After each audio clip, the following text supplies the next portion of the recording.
8 a.m. on a Tuesday morning. I'm rushing to my electrical van, already late for a $3,000 job that could save my struggling business, when I slam face first into a 6-foot privacy fence that wasn't there yesterday, built overnight around my entire property while I slept. I'm not talking about some neighbor dispute here, folks.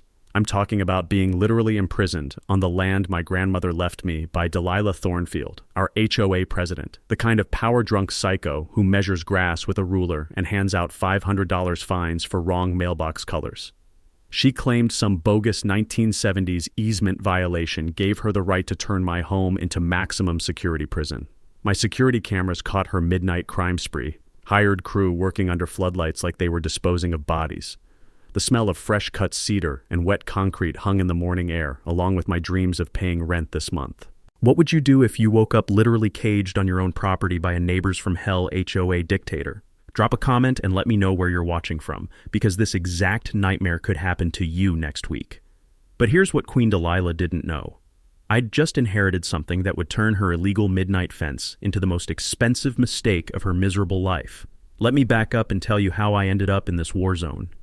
6 months ago, I was Garrett Mills, a 45-year-old electrician drowning in Denver's messiest divorce. My ex-wife got the house, the dog, and half my business. I got the lawyer bills and a crash course in starting over at middle age. Then my grandmother passed and left me her 1940s craftsman home in Willowbrook Estates, Colorado. 3 bedrooms on 3/4 of an acre. The kind of original farmland lot they don't make anymore. My plan was simple. Renovate it as a memorial to the woman who raised me, flip it for enough cash to rebuild my electrical business, and find some peace in the Rocky Mountain foothills. What I didn't know was that I just moved into the personal kingdom of Delilah Thornfield. Here's what you need to understand about Willowbrook. The HOA formed in 1995 when developers carved up the surrounding farmland into quarter-acre lots. Property values shot up 40% in 2 years thanks to Denver's tech boom pushing families into the suburbs. My grandmother's house, and 3 others like it, predated this HOA by 50 years, technically exempt from most of their petty rules. Delilah Thornfield, 52 years old, platinum blonde hair that defies physics, drives a white BMW SUV like she's commanding an invasion. She's been HOA president for 8 years, running Willowbrook like her personal dictatorship. This woman measures grass height with an actual ruler, folks. She's got more Ring doorbells than a security company, and she hands out $500 violation notices for having the wrong mailbox color. She's also a real estate agent, the kind who sees commission checks every time she looks at your property. And my grandmother's original farmland parcel? Pure gold for luxury development. The assault on my senses started before I even saw her that first week. Overpowering gardenia perfume mixed with BMW leather hit me like chemical warfare. Then came the sound. Designer heels clicking across my gravel driveway like a countdown timer. I was replacing rotted deck boards when she appeared, clipboard clutched like a battle axe. "Mr. Mills," she announced. "No hello, no welcome to the neighborhood. I'm Delilah Thornfield, your HOA president. We have compliance issues to discuss." I set down my hammer and wiped sawdust from my hands, trying to be neighborly. "Nice to meet you." "What kind of issues?" She thrust a certified letter at me with the enthusiasm of serving a death warrant.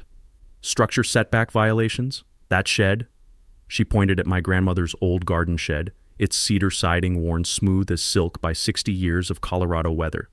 $2,000 fine plus immediate removal. I actually laughed. "Ma'am, that shed was built in 1963. It's grandfathered under every code since Kennedy was president."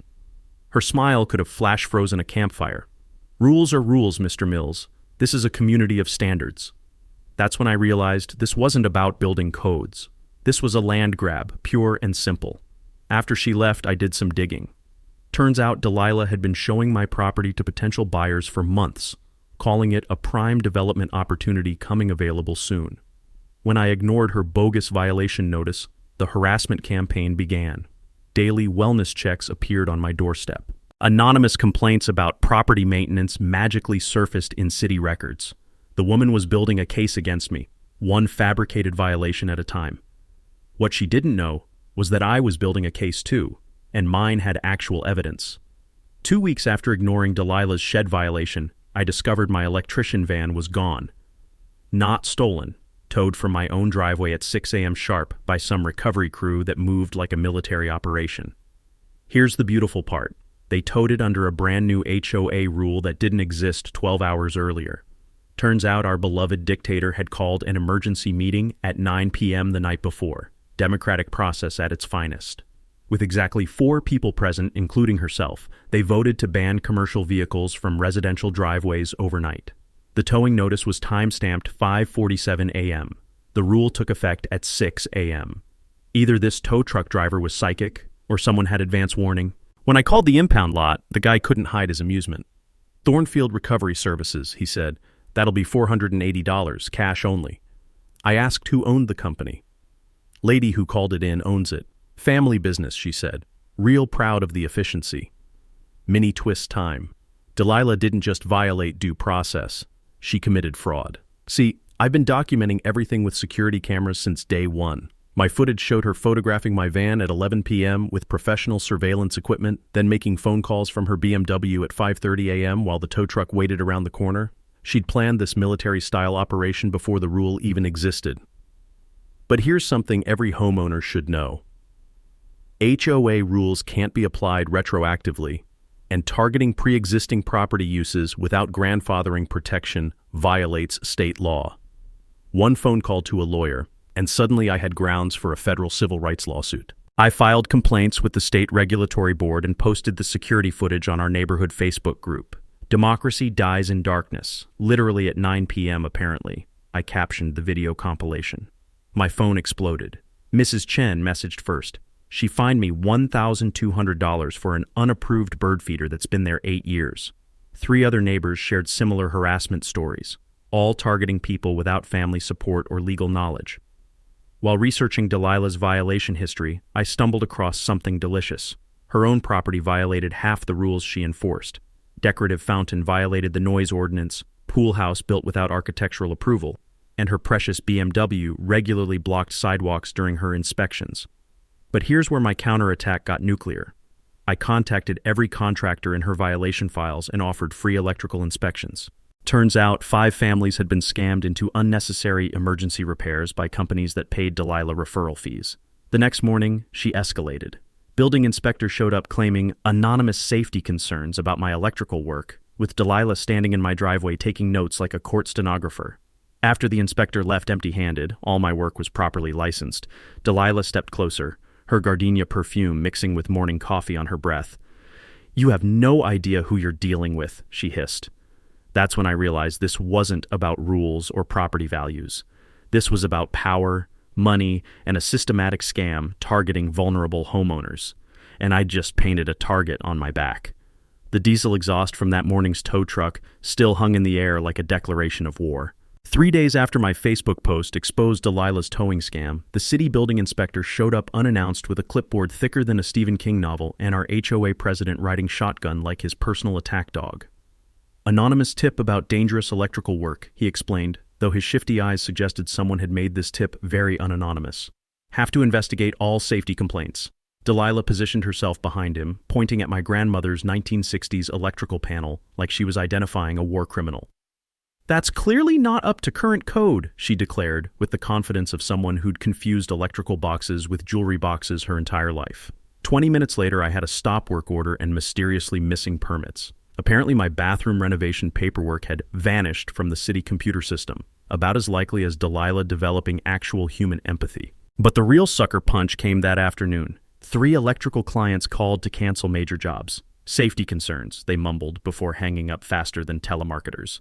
That's when the mini twist hit like a freight train. My contractor buddy Jake got suspicious and recorded the next safety warning call on speakerphone. "This is Delilah Thornfield from Willowbrook HOA," came that saccharine voice. "I wanted to warn you about Garrett Mills. He's been cited for multiple violations and unsafe practices. We've had to issue emergency orders. If you need a reliable electrician, I have someone much safer who offers very competitive rates." The recording was pure legal dynamite. But here's what made it nuclear. Jake recognized the safer electrician's name. It was Delilah's brother-in-law, charging 40% above market rates for substandard work. Here's something every small business owner should know. Business interference is a serious tort. If someone's deliberately sabotaging your livelihood with false claims, you can sue for actual damages plus punitive awards that make their harassment very expensive. My attorney dug into Delilah's history and uncovered a systematic scam. She'd targeted 5 other homeowners with similar tactics, forcing sales to her real estate clients while steering their electrical work to family members. Previous victims settled quietly under NDAs, which explained why nobody warned newcomers about Hurricane Delilah. The corruption went deeper. She was collecting referral fees from contractors, inflating HOA violation fines to pressure quick sales, and using her access to city officials to expedite problems for targeted properties. While I dealt with legal paperwork that gave me more paper cuts than a cardboard factory, the harassment intensified.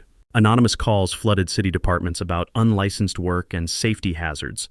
The fire department visited twice in 3 days, finding absolutely nothing wrong except my growing collection of violation notices. But Delilah's greed finally overplayed her hand. I started catching her showing my property to prospective buyers without permission, complete with professional photography equipment and staged marketing shots. She was literally advertising my grandmother's house while I still lived in it. The stop work order meant no bathroom completion, no house sale, no business restart. She was systematically dismantling my financial future one fraudulent phone call at a time. That evening, surrounded by legal documents and the smell of cold coffee from endless attorney meetings, I realized this wasn't random harassment. This was a calculated business model. And I was about to become the biggest mistake of her predatory career. The rough texture of those legal papers reminded me that sometimes the best defense is a nuclear offense. The trespassing campaign started innocently enough, if you consider armed real estate invasion innocent.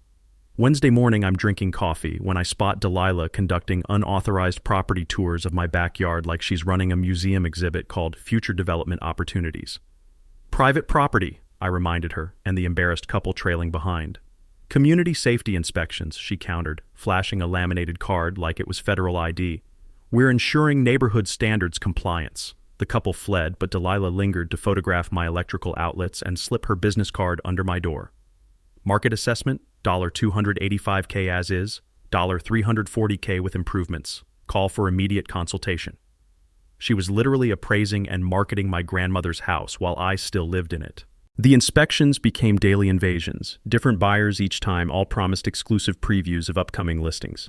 I watched Delilah stage photos near my shed for before shots in her renovation marketing. The woman was building a real estate portfolio using my property as the centerpiece. Then surveyor stakes started appearing like orange tombstones around my property line. The survey crew showed me work orders from Property Management LLC, another Delilah shell company. They were establishing boundaries for community access improvements, which sounded about as legitimate as a $3 bill. Delilah's master plan unveiled itself during an impromptu yard conference. She produced a 1970s plat map claiming ancient easement rights gave the HOA authority to improve common access areas.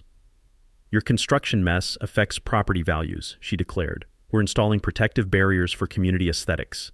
The fence company struck at 2 a.m. Friday like a special ops unit. I woke to post-hole diggers and cement mixers grinding through darkness, harsh floodlights turning my bedroom into an interrogation chamber.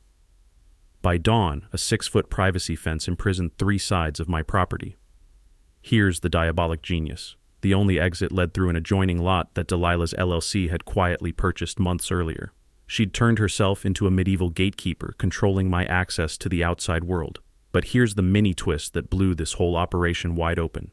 When police arrived for my trespassing complaint, they discovered the fence violated 17 different municipal codes, blocked Federal Postal Service, and created fire safety violations that triggered automatic FBI jurisdiction. Delilah had been so focused on trapping me that she'd accidentally committed federal crimes. I immediately called my attorney for emergency injunctions while documenting everything on video. But the immediate reality was devastating. Van trapped, work canceled, grandmother's house turned into minimum security prison. The smell of fresh concrete mixed with treated lumber created an industrial fog that neighbors could smell 3 blocks away. Local news arrived after viral social media posts, and suddenly my driveway became a media circus. Here's the beautiful irony that had me laughing despite everything. The fence crew realized they'd just participated in multiple felonies. Their crew chief started taking evidence photos for his own legal protection, admitting Delilah had lied about property ownership and construction permits. While researching property records for my lawsuit, I uncovered the smoking gun. Delilah had purchased that access lot specifically to create this choke point. Purchase documents showed months of planning to systematically strangle my property rights. But as I stood there surrounded by illegal barriers, breathing diesel exhaust mixed with sawdust and pure malice, something clicked. This wasn't just harassment. This was Delilah's nuclear mistake. She'd committed federal crimes on camera while creating a media spectacle that would expose her entire corruption network. Sometimes your enemies build the perfect traps for themselves. Saturday morning, trapped behind Delilah's illegal fence with nothing but time and fury, I finally decided to dig through my grandmother's old filing cabinet. I'd been putting it off for months. Too many painful memories mixed with dusty paperwork and the lingering smell of her lavender sachets. But desperate times call for desperate measures. Buried under insurance policies and tax returns from the Carter administration, I found a manila envelope marked "Property Rights, Important" in my grandmother's careful handwriting. Inside was the original 1943 property deed, yellowed with age but perfectly preserved, and there it was, in black and white legal language that made my heart race. Perpetual access easement granted across all surrounding properties for farm equipment, livestock, and agricultural operations, said easement to run with the land in perpetuity. My grandmother hadn't just owned her 3/4-acre lot. She'd retained legal rights to cross every piece of property between her land and the public road. Forever. Here's something every homeowner should know. Perpetual easements are like legal gold. They run with the land forever and can override newer property restrictions, even HOA rules that came decades later. But the financial bombshell was even better. While researching property records to understand my easement boundaries, I discovered Delilah's entire empire was built on borrowed money and desperation. Her LLC owed $89,000 in business loans with monthly payments of $3,200, more than her real estate commissions could possibly cover in this market downturn. That BMW, leased, her picture-perfect house, second mortgage. Even her HOA president's salary was only $400 per month. The woman was drowning in debt while playing real estate mogul. The default clause in her loan documents was pure poetry. If access rights to her development properties were legally challenged, the entire debt became immediately due. She'd borrowed against future development value that depended on controlling my land. My weekend in the county records office revealed the bigger picture that made everything click. Delilah hadn't been randomly harassing me. She'd been systematically targeting original homeowners with valuable development potential. Multiple HOA rule changes over 8 years were specifically designed to force sales to her shell companies. She'd already pushed out 12 families using identical tactics: fabricated violations, utility harassment, permit sabotage, and social isolation. Each time, she'd swooped in with generous buyout offers right before families faced financial ruin. My property was the keystone of her entire plan. Without controlling my lot, she couldn't assemble the tract needed for luxury development. Her investor partners were expecting a 20-unit townhome complex worth $8 million. No wonder she'd gotten increasingly desperate. The musty basement air of the records office mixed with the brittle texture of decades-old deed papers as I photographed every document. My grandmother's faded ink signature on that easement felt like she was reaching across time to help me fight this battle. But here's the nuclear revelation that changed everything. My perpetual easement didn't just guarantee access. It granted legal authority to cross any property between mine and the public road for agricultural operations. Since Delilah's access control lot sat directly in my easement path, her entire fence strategy became legally meaningless. I could drive a tractor across her precious manicured lawn anytime I wanted, and there wasn't a damn thing she could do about it. The power dynamic had just flipped completely. I wasn't the victim of her land grab. I was the owner of legal nuclear weapons that could destroy her entire business model. And she had no idea what was coming. Monday morning, armed with my grandmother's easement deed and a burning desire for strategic revenge, I started assembling my dream team. First call went to Rebecca Santos, an attorney who specialized in property rights and had a reputation for making HOA bullies cry in courtrooms. "Perpetual agricultural easement from 1943, she said after reviewing my documents. "Oh, this is Christmas morning. When do we start the demolition?" Next up, Miguel Torres, a surveyor who could map exact easement boundaries with GPS precision. "Your grandmother was smart," he whistled, reviewing the deed language. "This easement cuts right through Princess Delilah's control lot. She basically bought herself a very expensive driveway.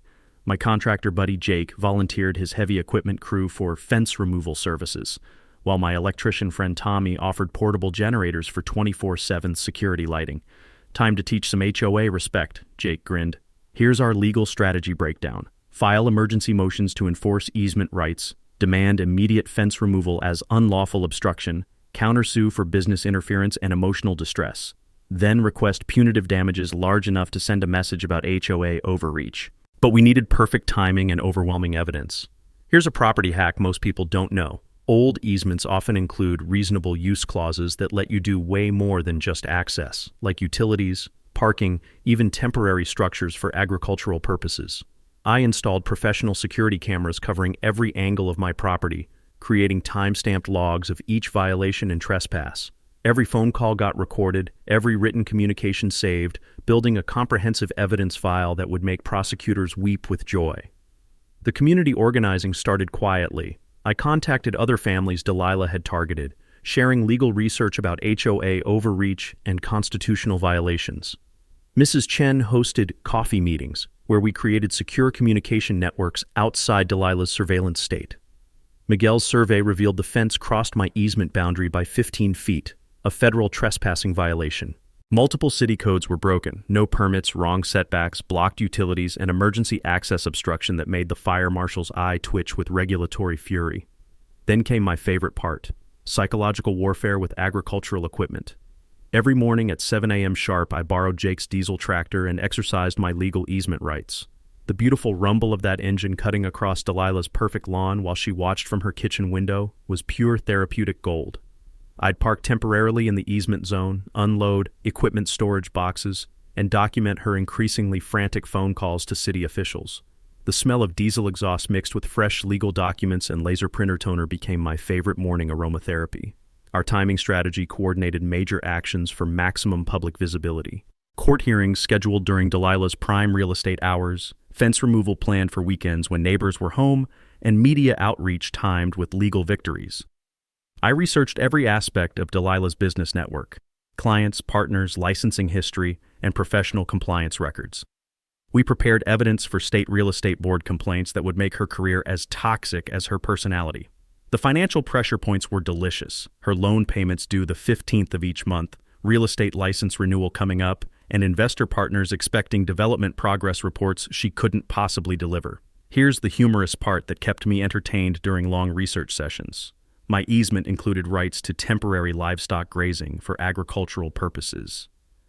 I seriously considered renting goats to maintain grass in the easement zone, just to watch Delilah's reaction to finding sheep in her precious manicured paradise. But the secret weapon that made everything perfect was buried in the original farmland covenant: right of first refusal on any adjacent property sales. I had legal authority to match any offer on surrounding lots, effectively blocking Delilah's development dreams even if she somehow survived the fence fiasco.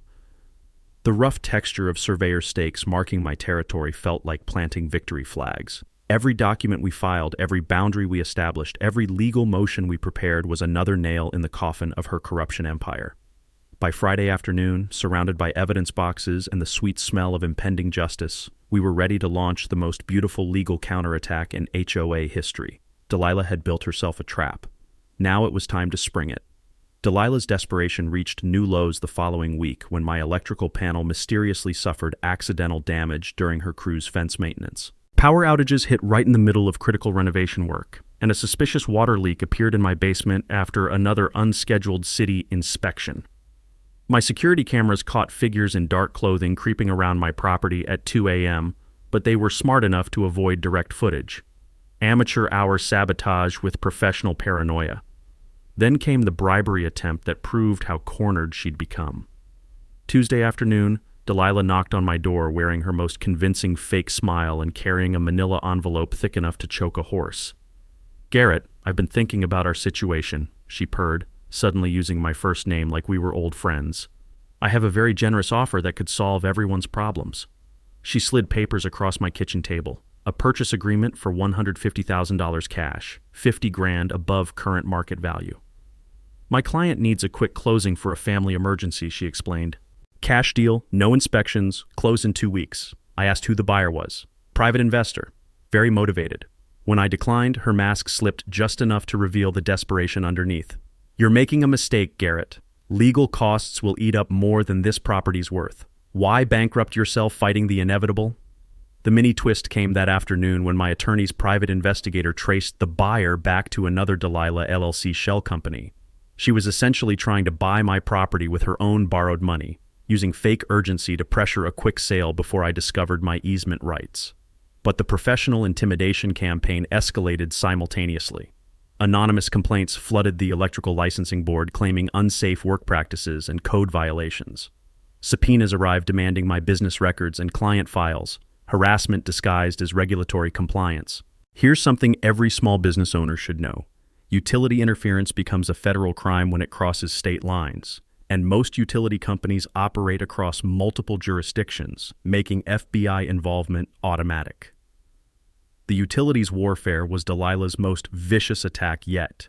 The water department arrived to disconnect service for non-payment, showing bills that mysteriously transferred charges from her property to my account. Gas company claimed meter tampering reported by a concerned neighbor. Even my internet service got downgraded to dial-up speeds through system errors. I responded by installing backup generators, water storage tanks, and satellite internet, turning my property into a self-sufficient fortress while documenting every sabotage attempt with multiple camera angles. Delilah hired a private investigator who followed me like a discount spy movie, taking photos that showed up in anonymous safety concern reports to city officials. Fake social media accounts appeared overnight, posting one-star reviews across contractor websites claiming I was unreliable and dangerous. The surveillance escalation included professional telephoto lenses glinting from across the street and mysterious cars parked outside my house during work calls. The smell of chlorine from pool chemicals mysteriously spilled near my foundation created a chemical warfare atmosphere. But here's where her desperation backfired spectacularly. She organized emergency HOA meetings about neighborhood safety, distributing professional flyers claiming I was a dangerous individual who attracted undesirable elements. She pressured neighbors to sign petitions demanding my removal while threatening their property values would crash if the situation continued. My counterintelligence operation documented everything. Rebecca's private investigator uncovered Delilah's financial connections to city officials, revealing a corruption network that profited from forced property sales. We traced campaign contributions, consulting fees, and family business relationships that explained how she'd operated with impunity for years. The insurance fraud attempt was her sloppiest move yet. Mysterious storm damage appeared on my roof overnight, followed by an adjuster who noted the damage pattern was inconsistent with any recent weather. Security footage showed figures on my roof during a clear night, while Delilah filed neighbor complaints about dangerous falling debris. I let her believe the tactics were working, appearing increasingly stressed in public while secretly building an airtight legal case. Every phone call, every trespass, every fraudulent report got documented and filed for the spectacular courtroom finale I was planning. The rough plywood covering mysteriously broken windows mixed with generator humming created a siege atmosphere that neighbors couldn't ignore. Local news reporters started investigating HOA abuse stories, and a documentary filmmaker expressed interest in the corruption angle. By month's end, Delilah had committed enough felonies to stock a small prison, all while thinking she was winning. Delilah's final campaign launched like a desperate nuclear strike against reality itself. Professional flyers appeared on every doorstep in Willowbrook, featuring my photo alongside warnings about a dangerous individual threatening community safety. The design quality suggested she'd hired an actual marketing firm to destroy my reputation. False police reports multiplied like a virus, threatening behavior, property vandalism, suspicious activities, all filed by anonymous neighbors who somehow shared identical handwriting with our HOA president. She even attempted to get a restraining order based on fabricated evidence that would have been laughable if it wasn't so malicious. But here's where her corruption network finally exploded into view. My PI discovered Delilah's brother-in-law wasn't just running the tow truck company. He was the city building inspector who'd been sabotaging my permits. Building approvals that normally took weeks got mysteriously delayed for months, while Delilah's LLC properties sailed through the same office in record time. The money trail led straight to City Hall. Campaign contributions traced back to the mayor and 2 city council members, disguised as consulting fees and community development donations. We're talking about a systematic racketeering operation that made old-school mob tactics look amateur. That's when Rebecca dropped the legal nuclear option, a federal RICO lawsuit alleging criminal conspiracy across state lines. Here's something most people don't know. RICO laws aren't just for organized crime. They apply to any pattern of illegal activity that affects interstate commerce. including corrupt HOA operations that involve mail fraud and wire transfers. The FBI started their investigation on a Tuesday. By Thursday, Delilah's world was crumbling faster than a house of cards in a hurricane. Local TV ran an exposé titled HOA Hell, When Neighbors Become Nightmares, featuring my fence siege as the prime example of citizen resistance against corruption. The story went viral on TikTok with hashtags like #FenceGate and #HOA Corruption, generating millions of views and thousands of supportive comments. Other victims emerged from the shadows like survivors of a natural disaster. 15 families came forward with identical harassment stories: forced sales, fabricated violations, utility sabotage, and financial pressure campaigns.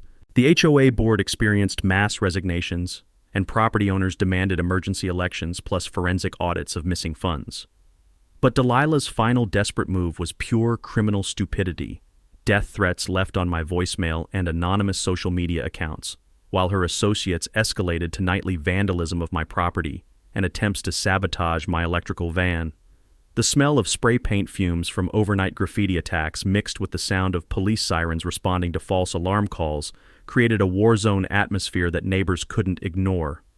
Shattered glass from broken security lights crunched underfoot like evidence of a crime spree. My counter-surveillance operation captured everything in high-definition glory. Hidden cameras recorded Delilah directing sabotage operations from her BMW. Phone calls proved conspiracy with city officials, and financial records showed bribes disguised as legitimate business expenses. The timing couldn't have been more perfect. Her LLC defaulted on the first loan payment just as criminal charges were being filed. The bank began foreclosure proceedings on her properties. Her real estate license got suspended pending investigation, and court orders froze personal assets to preserve restitution for victims. Here's the beautiful irony that had me laughing despite the chaos. Delilah's perfect lawn died from stress and neglect while she focused on destroying mine. Her Ring doorbell surveillance network turned against her as neighbors switched sides, and that precious BMW got repossessed during a live TV interview. Emergency city council meetings were called to address the corruption allegations, with media announcing live coverage of the federal investigation. The community organized demanding accountability, setting the stage for the most spectacular public downfall in HOA history. Electronic evidence traced the fake social media campaign back to computers in Delilah's real estate office, while recorded conversations proved she'd been coaching family members to file false police reports. The woman had created a paperwork trail that would make prosecutors dance with joy. As court issued emergency injunctions ordering immediate fence removal and criminal charges were filed for conspiracy, fraud, and racketeering, I realized something beautiful. Delilah's entire empire was collapsing just as our public confrontation was about to begin. The trap had sprung perfectly, and she'd built every piece of it herself. The emergency city council meeting looked like a cross between a criminal trial and a media circus.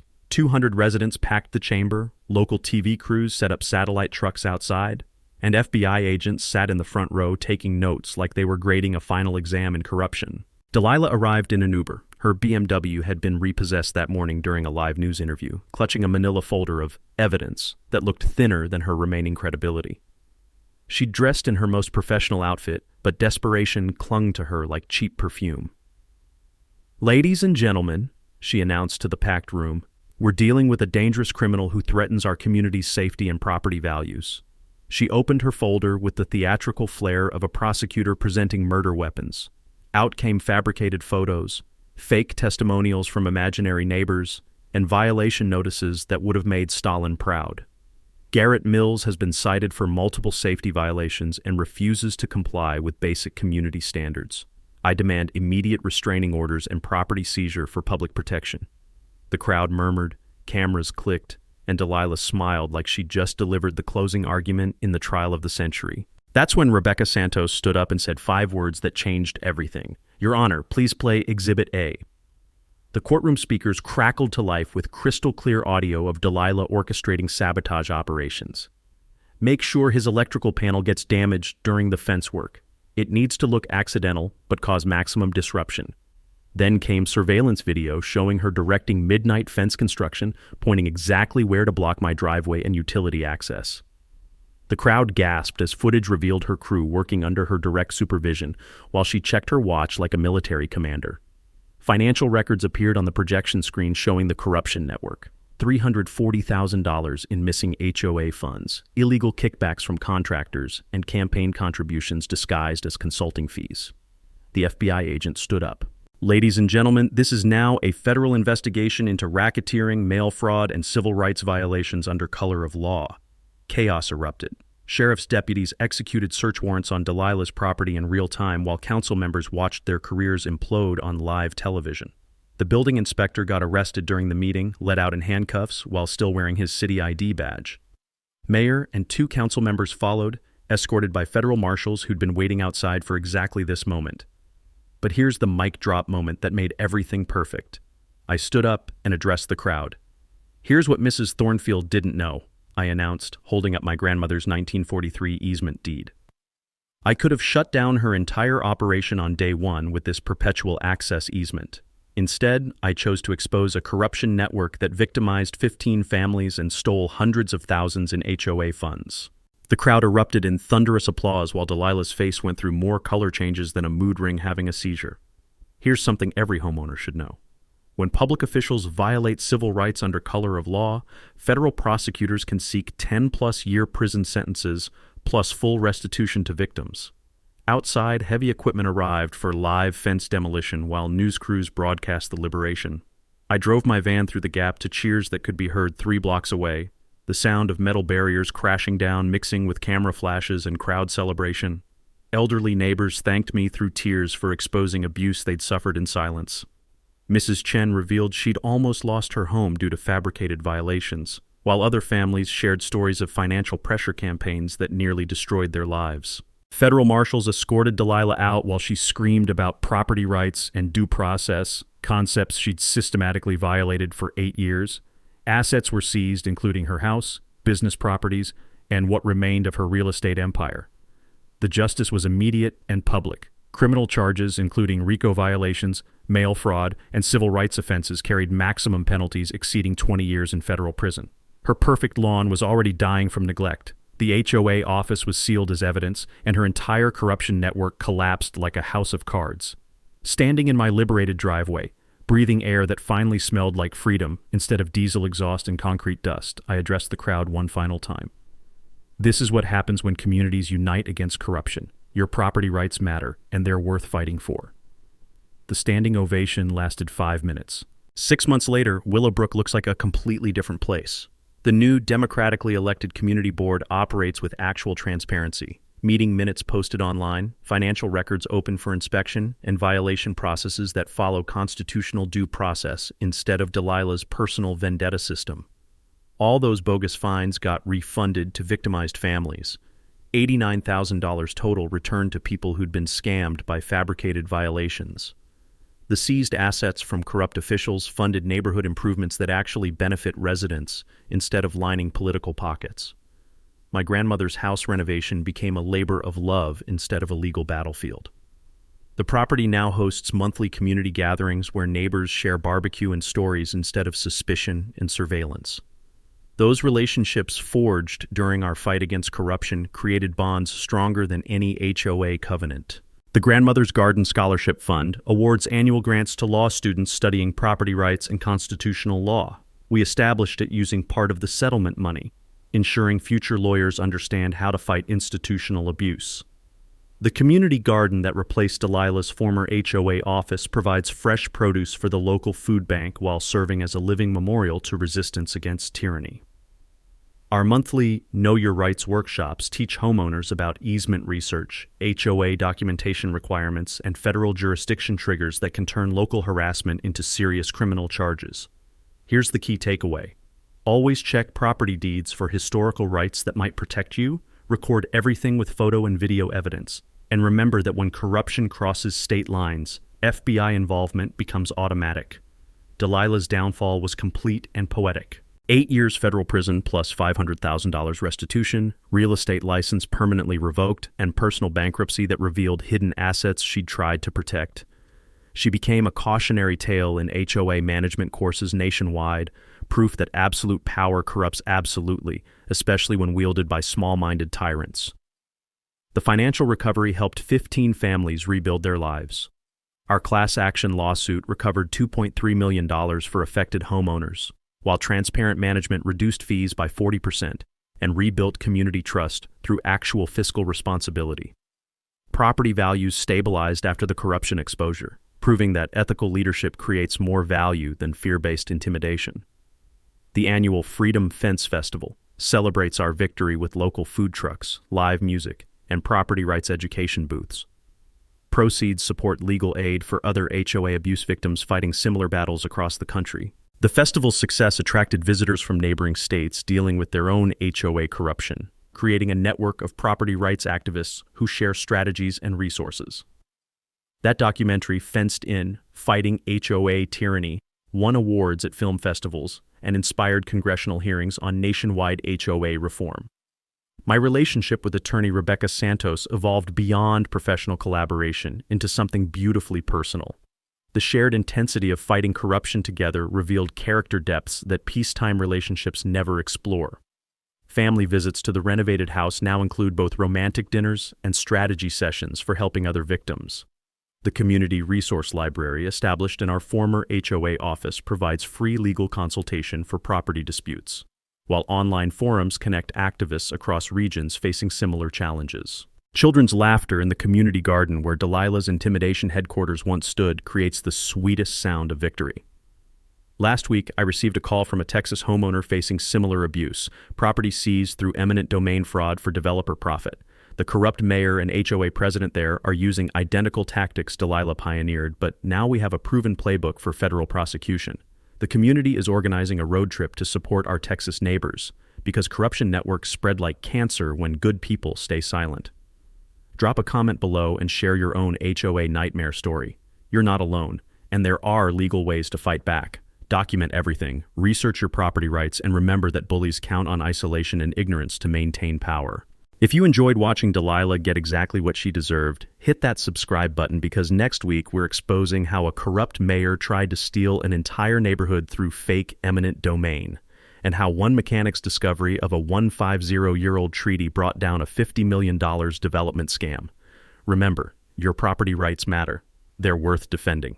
And when communities unite with proper legal strategy, even the most powerful corrupt officials can be brought to justice.